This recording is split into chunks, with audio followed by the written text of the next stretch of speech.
welcome back to the channel. Today, we're diving into the wild world of NBA drama, and let me tell you, things aren't looking too good for Jordan Poole. I mean, the dude is catching more heat than a summer sidewalk in Phoenix. But hold on, before you jump on the hate train, let's break down what went down, because trust me, there's more to the story than meets the eye. Poole's viral timeout moment showed him asserting leadership, but it missed key details. The Wizards led by 2 with over a minute left, Poole's turnovers, and the Nets' strategic play, resulting in Mau Bridges hitting a crucial shot. Now, let's rewind a bit. Paul Pierce dropped some wisdom, saying Poole is finding out just how tough it is to be the man when the scouting report has your name all over it. Remember when Poole entered the league, people thought he was a bust, the 28th pick in the 2019 draft. And, oh boy, his rookie year was a struggle. Klay and Steph were sidelined with injuries, and Poole was statistically crowned the worst player in the NBA. So what did he do during the pandemic shutdown? He went to the grindstone. Poole didn't just sit back and soak in the disappointment. He hit the G League, polished his game, and when the league restarted, he transformed from an 8-point-a-game guy to a 12-point scorer at better efficiency. But the real magic happened when Steph Curry was absent. In 8 games, Poole averaged a whopping 22 points per night, shooting 47% from the field and 39% from beyond the arc. Elite alert. Fast forward to a crucial Thursday night in 2022 against the Nuggets. Steph and Klay were on the floor, but it was Poole who stole the show.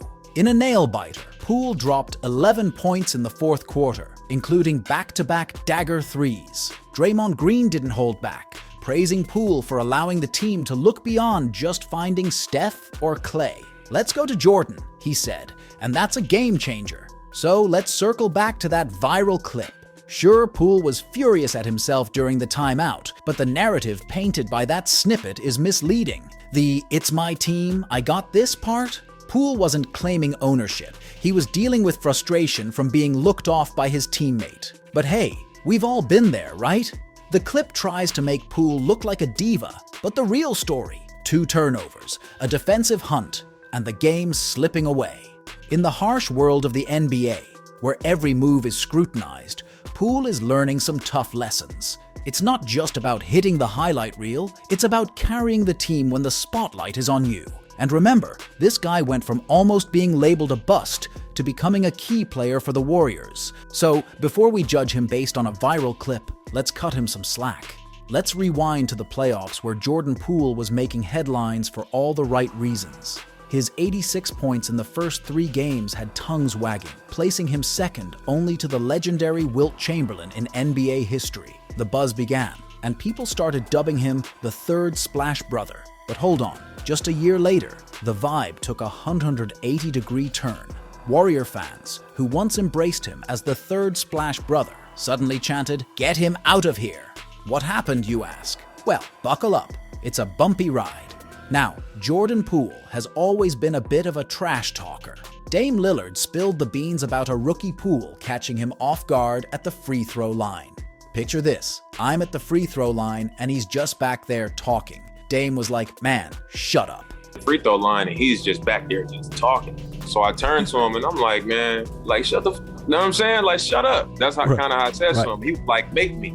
And I just remember telling Draymond, like, "Man, I don't mess with that dude like that. Like, I don't like him." And that sentiment echoed across the court. But here's where things get spicy. During practice, Poole allegedly referred to Draymond Green as an expensive backpack. For Steph Curry, Draymond Green felt slighted after losing the Defensive Player of the Year title to Rudy Gobert, sparking tension.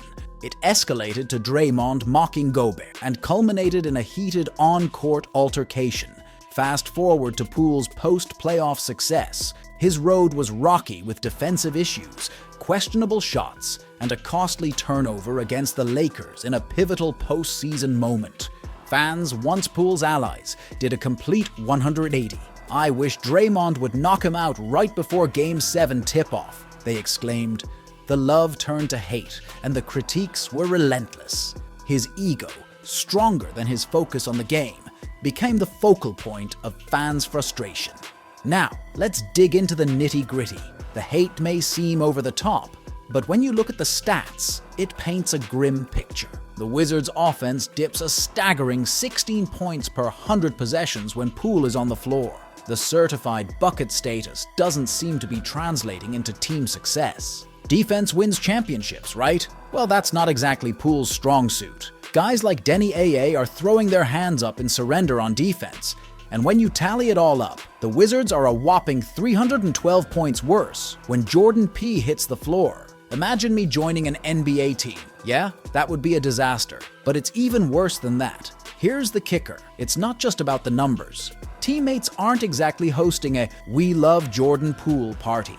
A reporter named Mark Stein dropped a bomb, asking whether the Wizards traded for Poole to rebuild his value for a future move or to make him their franchise cornerstone. The answer? Well, it seems like they're banking on the former. They're not believers in Poole's long-term magic. Instead, they're using him to tank and snag that coveted #1 pick. Now, let's talk about that #1 pick. The potential future of the Wizards might not have Poole in the picture. Names like Alex Asar, a 7'1" defensive prodigy from Australia, Ron Holland, a 6'6" wing tearing up the G League, and Isaiah Collier, a 6'3" guard balling out at USC alongside Bronny James, are swirling around. Any of these could be the Wizards' actual future, leaving Poole as a mere afterthought. Ouch, right? Now, let's switch gears to the Warriors. The excitement was palpable with their 6-2 start, but that was a Steph Curry-fueled joyride. Once he came back down to earth, so did the Dubs. Klay Thompson is easing into the season, Andrew Wiggins is in a slump, and I need to get started on that layup blunder against Minnesota. It's the kind of thing you expect from players past their prime. Even Steve Kerr called out Wiggins, subtly saying he's not in tip-top shape yet.